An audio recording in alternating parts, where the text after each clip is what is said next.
It's hard to know what information to trust in the current health climate of contradictory information. Yet, let me inform you of several so-called health recommendations that are more myth and anecdotal than proven scientific empirical fact. Hi, I'm Dr. FeelRight, giving you common sense solutions to everyday problems, and today we will be discussing health myths that you should stop believing immediately. You may argue and cajole, but long-term scientific evidence and efficacy has proven that these once-held truths are more harmful than helpful. So let's discuss these myths, which are in no particular order of importance. The first thing I want to discuss is the myth of coconut oil being healthy and good for you. It's not a healthy fat. In fact, any fat that hardens or congeals when it is cool is bad for the arteries. That includes the coconut oils and the lards, and to a smaller degree, margarine. So you don't want to have a lot of these things in your food repertoire. A little bit here and there may not be that harmful. A lot is very harmful. Stop it immediately. The second thing, eat all of the fat and protein that you want on a ketogenic diet. Stop believing that nonsense. Too much protein will tax your kidneys and your adrenal system, and it will make it hard for your kidneys to filter out those great quantities of uric acid. If you eat untold levels of fat, some of it will be redistributed into your fat cells. Although you may appear to be thin, you may become skinny fat, where there is a greater percentage of fat to muscle in your body.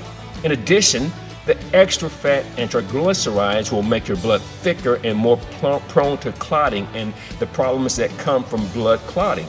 And you know what those are. The excess will also line your arteries and veins. For a visual example, prepare a hamburger and squeeze out the fat and then leave the fat in the pan. That same white hardened fat cannot be removed from your arteries and will lead to arteriosclerosis. Let me ask the anecdotal question. How many people have lived to 100, or let's just say even 90, eating high levels of fat and protein? Name one. The right way to use keto is to think of it as a diet. Not a diet where you restrict your calories and all of that, but rather a diet where you concentrate on what you're eating. In this case, a ketogenic diet should be composed of lean protein and healthy fats, such as olive oil and almonds and the fats that are in nuts. The next thing, that your sexuality has to disappear as you age. This is a myth that is rooted in the adage, lose it or use it.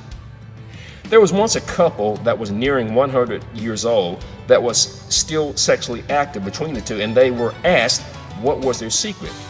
Well, their secret was that they made love every night. Now, this is not to suggest that couples have sex every day, rather that since they, quote, exercise their sex life, end quote, it was never gone, it never went away. Now, the main causes of waning sexuality is loss of vascularity integrity in men, or when your arteries start to clog up with the cholesterol from the fat and every other thing that you take in. And in the case of women, it could be hormonal changes. But the most important of all is a lack of any sexual activity whatsoever. So in those cases, and in most cases, what happens is the body perceives that anything that you don't use, that you no longer need. That's the same thing as like if you weren't exercising and you start losing muscle integrity and muscle size, because your body thinks, well, I don't need muscle anymore because this person is not using the muscle. And the same goes to your sexuality. And what the body does, it diverts resources away from whatever you're not using. So what's the answer in this case? The answer is sexual activity, including the M word. Here's an anecdotal, but an example nonetheless. The late Ernest Borgnine said that it was the thing that kept him active at 95 years of age. And he said it that in this quote I'm going to give is that the reason why I'm still getting it at 95 years old is because I use the M word to fill in the blank. Oh, and remember Scotty from the Star Trek series and the movies, James Doohan? Well, James Doohan, and or Scotty, whichever one you want to use to refer to him, had a daughter at the age of 80. Now, stop believing that myth right now. The next one, eating eggs. Now, eggs were thought to be safe to eat and they didn't raise cholesterol, but recent science has proven otherwise, that high egg consumption has been linked to an early demise. The recommendation is now to limit egg consumptions to 2 to 3 weekly. Now, I'm a fan of egg substitute, particularly in my recipes. So if you eat 2 to 3 daily like a lot of people do, you need to stop that immediately for your long-term survival. The next one, holding your bladder. If you were told that holding your water or your urine when you need to urinate will strengthen your bladder, then stop this practice immediately, as it has the polar opposite effect. It weakens your bladder. You're not training your bladder to do anything when it's filled with urine. Find a restroom or whatever means and empty it. The next thing, believing that you don't have to exercise to lose weight. True, you can lose weight, but what's happening is you're losing water and some fat, but generally valuable muscle tissue as well. Now, why should you exercise? Because muscle tissue is biologically active and uses energy, and it helps you to lose fat. And the more muscle that you have, the more you are using energy to burn fat, while fat itself is an energy source and is biologically inert. So losing weight without exercise will make you a skinny, flabby, and unhealthy mess. Stop adhering to that nonsense immediately. The next thing, you need to drink milk to get strong bones and to prevent osteoporosis. That's false. Stop that thinking.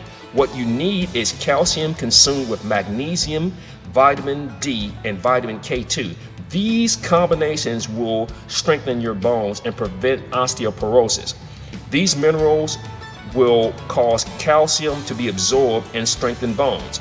Also, weight-bearing exercising such as walking will strengthen bones. The only animal that truly benefits from drinking milk is the calf. The next thing, I can't set aside 30 minutes to exercise, nonetheless an hour. So what's the point of even exercising at all if you can't do it for 30 minutes to an hour? Wrong again. Scientists have discovered that doing exercise in incremental times from 5 to 10 minutes at a time, here or there, have profound health implications. Well, you can't walk 3 miles. Well, walk 15 minutes or walk a mile. Walk 10 minutes. You can't do your usual strength training. Well, knock out 2 to 3 sets of curls or whatever that you had planned to do in your regular workout. The point is that any exercise turns out to be cumulative, despite what we were told 20 to 30 years ago. In future episodes, I reveal more health tips that we're taught that are more myth than fact, and they're better served just avoiding these so-called facts altogether. Please understand that my mission to you is to always keep preserving your health with giving you fact health tips and finding information that will keep you feeling right. Make sure to subscribe for this and along with the other delicious low carbohydrate foods that I provide in my recipes to help you eat right. Once again, thank you for watching, and as always, have a great day.